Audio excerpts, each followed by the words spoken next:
મહત્વના સમાચાર વિધાનસભા અધ્યક્ષે ફરી એકવાર અધિકારીઓનો ઉધડો લીધો। અધિકારીઓને હાજર થવા વિધાનસભા અધ્યક્ષે સૂચના આપી છે।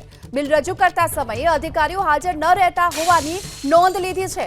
ઉદ્યોગ વિભાગનું બિલ મંત્રીએ ગૃહમાં રજૂ કર્યું હતું અને સંસદીય મંત્રીને કહ્યું કે મુખ્ય સચિવને સૂચના આપો સંલગ્ન વિભાગના અધિકારીઓ ગૃહમાં હાજર થાય। જે વિભાગનું મહત્વનું બિલ હોય અને એ જ સમયે એ વિભાગના અધિકારીઓ હાજર હોવા જોઈએ આ વાત વિધાનસભાના અધ્યક્ષે કહી છે। તો બિલ રજૂ કરતા સમયે અધિકારીઓ હાજર ન લેતા વિધાનસભાના અધ્યક્ષે આ નોંધ લીધી છે। વધુ વિગતો મેળવીએ સંવાદદાતા કુશાંક સોની આપણી સાથે જોડાયા છે। કુશાંક, અધ્યક્ષે પણ એ જ કીધું કે જે વિભાગનું મહત્વનું બિલ હોય તો એ વિભાગના અધિકારીઓ હાજર હોવા જોઈએ, પરંતુ અધિકારીઓ હાજર નહોતા।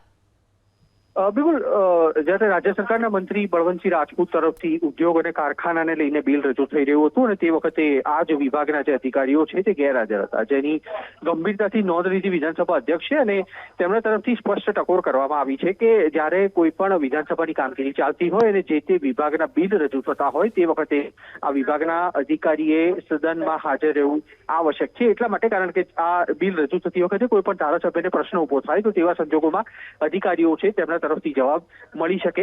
સમગ્ર બાબતને લઈને મુખ્ય સચિવને ટકોર કરવામાં આવી છે કે આગામી વિધાનસભા સમયથી જે તે વિભાગના બિલ રજૂ થતા હોય તે વખતે અધિકારીઓને ફરજિયાત હાજર રહેવા માટે ફરમાન કરવું, આદેશ કરવા અને તેના કારણે થઈને મંત્રી બળવંતસિંહ રાજપૂત જ્યારે બિલ રજૂ કરી રહ્યા હતા તે વખતે અધિકારીને બોલાવવાની ફરજ ખુદ વિધાનસભાના અધ્યક્ષ શંકર ચૌધરી તરફથી પાડવામાં આવી છે। જી આભાર આ માહિતી માટે।